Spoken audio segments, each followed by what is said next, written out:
Hello everyone, मैं Sunil study plan के official channel पे आप सभी का स्वागत करता हूं। आज हम त्रिकोणमिति वैल्यूज़ के टाइप सी वाले पैटर्न के क्वेश्चन करेंगे। ऐसे भी क्वेश्चन एग्जाम में आपके पूछे गए हैं। ठीक है, सो विदाउट वेस्टिंग टाइम हम क्वेश्चन पे डायरेक्टली चलेंगे। ठीक है देखो, ये टाइप सी के क्वेश्चन हैं। एग्जाम में ऐसे क्वेश्चन आते हैं, ये आपके बेसिक अंडरस्टैंडिंग के पॉइंट ऑफ व्यू से इंपॉर्टेंट है, क्योंकि इसके बेस पे अच्छे अच्छे क्वेश्चन बनाए जाते हैं। देखते हैं, अगर हम बात करें, अगर ये क्वेश्चन का इस तरीके से गिवन है, आपको ये चीज़ जानने से पहले आपको 0 से लेकर 90 डिग्री तक के सभी ट्रिग्नोमेट्रिक रेशियोज के वैल्यूज़ पता रहने चाहिए। उनका यूज़ करके हम इस वाले चीज़ों को अप्लाई इजीली कर पाएंगे। कैसे करते हैं, अगर इसको देखा जाए, अगर इस चीज़ को अगर आप देखोगे ध्यान से, तो इसमें याद रखना, कभी भी ये चीज़ सॉल्व डायरेक्टली नहीं किया जाता है। इसको हम इस तरीके से अगर जब लिखना चाहेंगे, ध्यान से इसको देखिएगा, sine 2θ which is equal to 1/2, अगर इसको इस तरीके से अगर हम लोगों ने लिखा है, इस चीज़ को थोड़ा सा अगर मैं इंप्लीमेंट और करता हूँ तो इसको मैं इस तरीके से लिख सकता हूँ। इसको इस तरीके से लिखा जा सकता है। इसको एक बार देखिएगा, 10 मिनट, इसको 5 मिनट आप इसको देखना, आपको चीज़ें एकदम क्लियर हो जाएंगी। 1/2। अब देखो, ये जो वैल्यू आई इस साइड में अगर आई है, जो राइट साइड में है, इसमें आपको सिर्फ ये ध्यान देना है किस साइन की किसकी वैल्यू 1/2 होती है। अगर आप ध्यान से देखोगे तो साइन 30 डिग्री की वैल्यू होती है 1/2। आप में से सबको पता भी होगा ये सब सारी चीज़ें। तो ये जो वैल्यू होती है साइन की वैल्यू कितनी, 30 डिग्री के बराबर होती है। ठीक है, जब कभी भी ये चीज़, अगर इसको बोलते हैं साइन इनवर्स 1/2, अगर साइन इनवर्स 1/2 है, तो यहाँ पे अगर देखो, मैं आपको समझाता हूँ, थोड़ी सी चीज़ें और समझा देता हूँ। इससे साइन 30 डिग्री लिखा जाता है ना, इसकी वैल्यू 1/2 होती है। अगर साइन इनवर्स के फॉर्म में लिखोगे तो कुछ इस तरीके से लिखोगे, साइन इनवर्स 1/2, अगर इस साइड लेके आओगे तो साइन इनवर्स 1/2 30 डिग्री के बराबर आई। तो साइन इनवर्स 1/2 की वैल्यू 30 डिग्री के बराबर आ गई। मतलब साइन इनवर्स 1/2 के बराबर हम 30 डिग्री लिख सकते हैं, जैसा कि मैंने आपको ऊपर यहाँ पे नोट में लिख के दिखाया है। आपको चीज़ें समझ में आई होंगी इससे। ठीक है, यही चीज़ हम पूरे के पूरे पैटर्न में फॉलो करेंगे और क्वेश्चन को सॉल्व करेंगे। तो ठीक है, यहाँ से हमें एक चीज़ दिख गया कि 2θ की जो वैल्यू आई 30 की इक्वल आ गई। अब 2θ की वैल्यू 30 की इक्वल आ गई, तो थीटा की वैल्यू अगर हम निकाल लें, हमारा जो मकसद क्या होता है, हम थीटा की वैल्यू पे फोकस करते हैं, ना कि 2θ पे। ठीक है, तो थीटा की वैल्यू निकालोगे तो 30 डिग्री/2 कर दोगे, तो ये हो जाएगा 15 डिग्री हो गया। तो थीटा की वैल्यू 15 डिग्री आ गई। आपसे थीटा की ही वैल्यू पूछी जा रही है, तो आप बोलोगे सर इसकी वैल्यू 15 डिग्री होगी। ठीक है, ये बात समझ में आ गया। अब इस तरीके से दूसरा क्वेश्चन अगर आप देखो, तो क्वेश्चन को आप खुद से करिएगा। ठीक है, अगर इसको करा जाए, ठीक है, देखो, अगर मैं इसको लिखूंगा तो थ्रेड थीटा बराबर क्या लिखूंगा, तो आप बोलोगे सर साइन इनवर्स 1/2।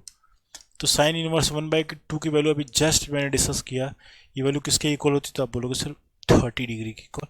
तो अगर यहाँ पे चीज़ों को अगर लिखा जाए, तो इसके बराबर हम 30 डिग्री ले सकते हैं, तो बोलोगे बिल्कुल ले सकते हैं। ये बराबर क्या है, 3θ। और थीटा की वैल्यू लिखा जाएगा तो क्या हो जाएगा, अगर थीटा की वैल्यू लिखोगे तो क्या हो जाएगा, 30 डिग्री डिवाइडेड बाई क्या हो जाएगा, 3 हो जाएगा। जब इसको सॉल्व करोगे तो 10 डिग्री आ जाएगा। थीटा की वैल्यू कितनी आ गई, 10 डिग्री। तो ये दोनों क्वेश्चन बेसिक लेवल के सिंपल वाले क्वेश्चन थे, जो कि आगे वाला क्वेश्चन जब करेंगे तो उनके लिए एक बेस के तौर पे काम करेगा। इसमें मुझे लगता है किसी को दो राय नहीं होगा। ये क्वेश्चन पढ़ें, थोड़ा थोड़ा पैटर्न बढ़ता चला जाएगा। अगर साइन θ/2 की वैल्यू है √1/√2 है, तो पहली बात तो इसको अगर θ/2 के फॉर्म में अगर चीज़ों को लिखेंगे तो क्या हो जाएगा, हमसे साइन थीटा की वैल्यू पूछी जा रही है। अब इसमें ऐसा मत कर देना कि थीटा का आधा है तो 200 गुना कर दें और क्वेश्चन को सॉल्व कर ले, बराबर कर लेते हैं। ऐसा गलती मत करिएगा, जैसा मैं बता रहा हूँ वैसे ही करना।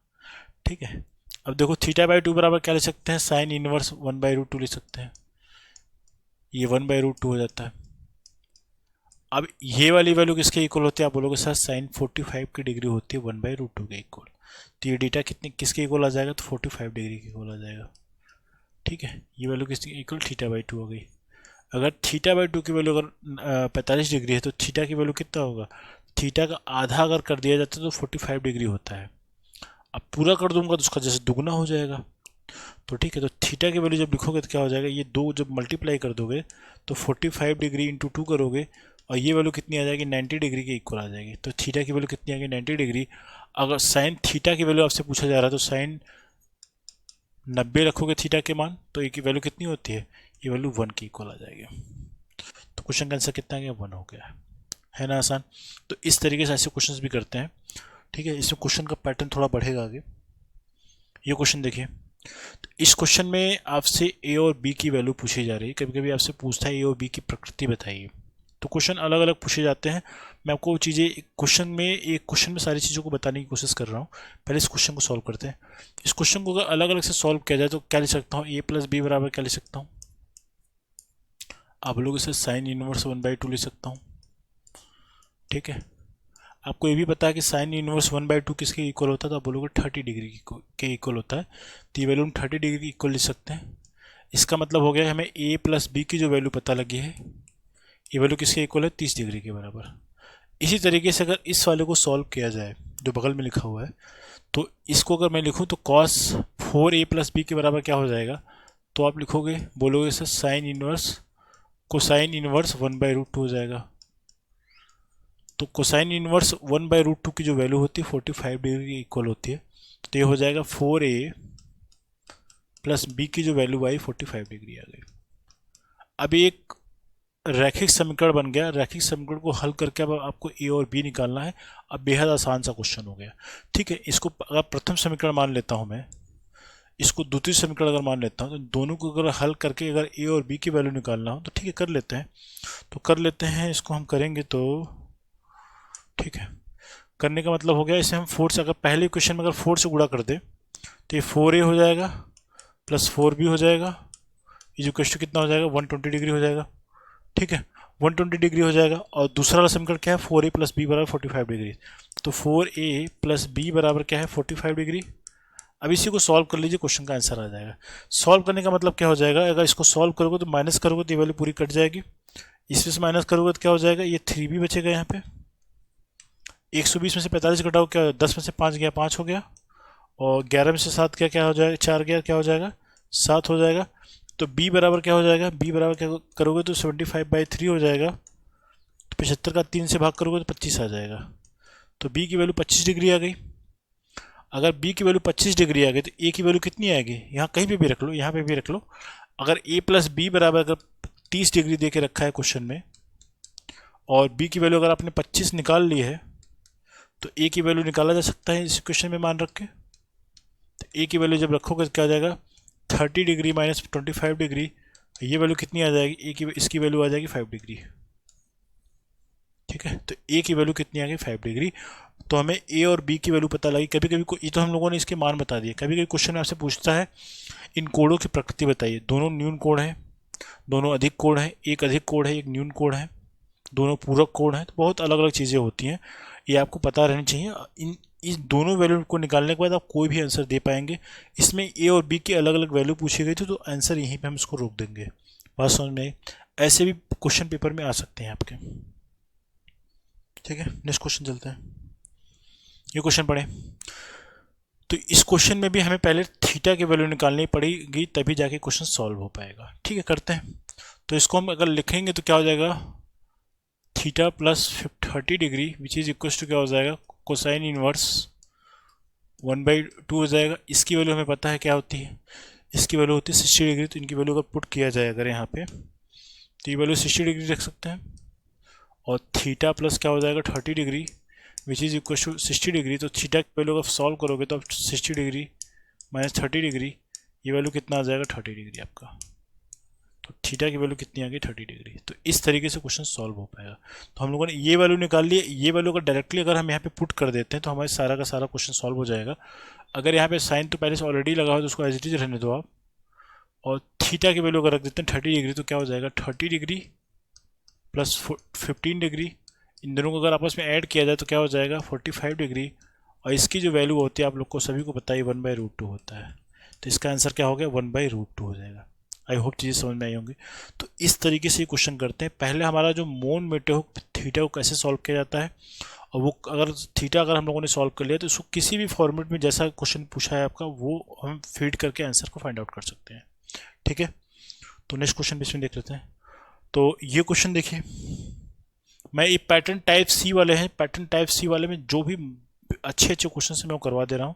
इसके अलावा भी अगर किसी को कुछ डाउट रहेगा तो कमेंट सेशन में करेगा, तो वो सारी चीज़ें मैं वहाँ से भी कवर कर लूँगा। तो अपने क्वेश्चन को चाहे टाइप कर सकते हैं, चाहे फोटो क्लिक करके भी शेयर कर देंगे, तो भी हम इसको आने वाले वीडियो में कवर कर लेंगे उसको। ठीक है, यहाँ पे देखो ये जो कंडीशन दे के रखा है, इस कंडीशन पे ही क्वेश्चन सॉल्व होगा पूरा का पूरा। अगर x plus y equal to 90 given है, इसका मतलब दोनों एंगल की वैल्यू, क्योंकि देखो यहाँ पे एंगल के फॉर्म में दिया गया है, दोनों एंगल को जोड़ने पे वो 90 अंश का होना चाहिए। इस कंडीशन को आप याद रखो, ठीक है। और ये वैल्यू √3/1 दे के रखा है, इसका मतलब क्या है, इसको साइन एक्स अगर इसको लिखा जाए, अनुपात का मतलब तो यही होता है। ये वैल्यू कितना है, √3 और नीचे 1 है। इस तरीके से हम लिख सकते हैं, ऐसा लिख सकते हैं। ये 1 है भाई, बहुत बड़ा 1 हो गया यार, ये 1 लिख सकते हैं, ये 1 ऐसा है, ठीक है। अगर हम, अब से मैं कहता हूँ, अगर इन दोनों की वैल्यू अगर 90 डिग्री है, तो आप इन दोनों में अगर तुलना करना चाहो तो इन जो वैल्यू गिवन है, क्या इसमें कुछ हम 90 x sine x plus sine y की वैल्यू, अगर ऐसा कुछ वैल्यू निकाल लें, एक्स की वैल्यू कुछ ऐसी आ जाए, 30 डिग्री हो जाए, 60 डिग्री हो जाए, 45 डिग्री हो जाए, 45 डिग्री हो जाए, तो क्या ऐसी वैल्यू हम फीडिंग कर दें कि हमारा क्वेश्चन सॉल्व हो जाए, ठीक है। अगर मैं देखो यहाँ पे अगर 2 से डिवाइड करता हूँ, तो ये कितनी की वैल्यू होती है, साइन 60 की वैल्यू होती है √3/2। मतलब ये हो जाएगा 60 डिग्री, इसका मतलब ये 30 डिग्री होना चाहिए। तो दोनों में अगर हम दो दो से अगर भाग कर दें, तो आप ये चीज़ देख पाएंगे कि साइन 30 की जो अगर इसको आप थोड़ा और भी एनालिसिस करोगे, अगर साइन एक्स बराबर क्या है, √3/2, तो अगर एक्स बराबर लिखोगे तो साइन इनवर्स, ये √3/2 था, साइन इनवर्स क्या हो जाएगा, ये √3/2। आप इस चीज़ देखोगे, ये वैल्यू कितनी होती है, ये वैल्यू 60 डिग्री की इक्वल होती है। आपको एक्स की वैल्यू यहाँ से एनालिसिस करके समझ में आ रही। इसी तरीके से जब वाई देखोगे आप, तो ये 30 डिग्री आ रही है। मतलब ये हमें इससे मिल रहा है 60 डिग्री, इससे मिल रहा है 60 डिग्री, इससे मिल रहा है 30 डिग्री, और इन दोनों को अगर हम जोड़ दें आपस में, तो ये कंडीशन भी सेटिस्फाइड हो रहा है।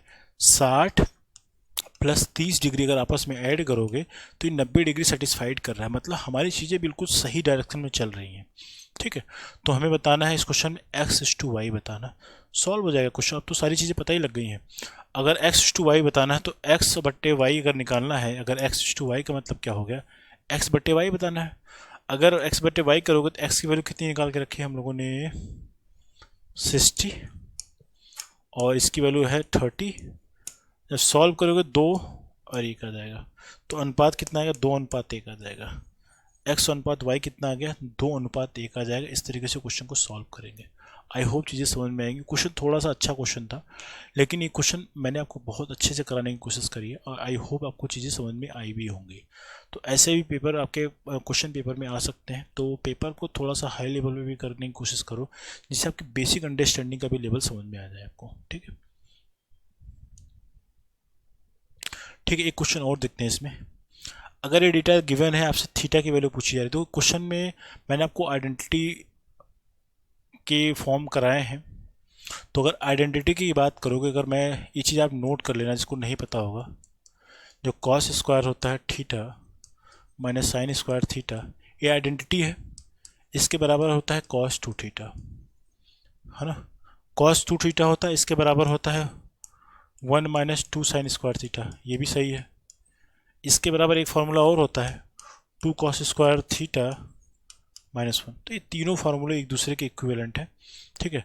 तो तीनों एक दूसरे के इक्विवेलेंट है, मतलब तीनों एक की जगह पे हम अपने सुविधा के हिसाब से कोई वैल्यू रख सकते हैं। तो हमको सबसे आसान यही लग रहा है कि कॉस 2 थीटा का रख दिया जाए, तो क्वेश्चन ये आसानी से सॉल्व हो जाएगा। बस ठीक है, इसको आपने नोट कर लिया,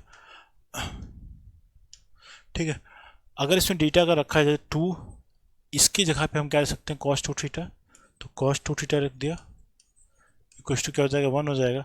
अगर इस 2 को इस साइड भेजा जाए तो क्या हो जाएगा, कॉस 2 थीटा, ये वैल्यू कितनी हो जाएगी, 1/2 के इक्वल। और अगर 2 थीटा बराबर अगर लिखा जाए, 2 थीटा इक्वल टू अगर लिखा जाए तो क्या हो जाएगा, कोसाइन इनवर्स 1/2 हो जाएगा। और कोसाइन इनवर्स 1/2 की जो वैल्यू होती है 60 डिग्री होती है, मैंने ऑलरेडी बता दिया। तो 2 थीटा बराबर कितना आ जाएगा, ये वैल्यू कितनी की इक्वल आ जाएगी, 60 डिग्री की इक्वल आ जाएगी। अगर थीटा लिखा जाए तो क्या हो जाएगा, 60 डिग्री बाई क्या हो जाएगा, 2 हो जाएगा। और ये वैल्यू किसके इक्वल आ जाएगी, 30 डिग्री। तो थीटा की जो वैल्यू आई क्वेश्चन में कितना आ गई, 30 डिग्री आ गई। इस क्वेश्चन का आंसर क्या हो जाएगा, 30 डिग्री, ठीक है। ये कुछ चीज़ें आइडेंटिटी के बेस पे करी जाएँ तो ज़्यादा बेहतर, आसानी से हम कर पाते हैं, और ये चीज़ें आपको पता भी रहनी चाहिए। सारी चीज़ों को नोट करते चले, अगर आपको पता नहीं चला नहीं है, क्योंकि एग्ज़ाम में सारी चीज़ें आती हैं।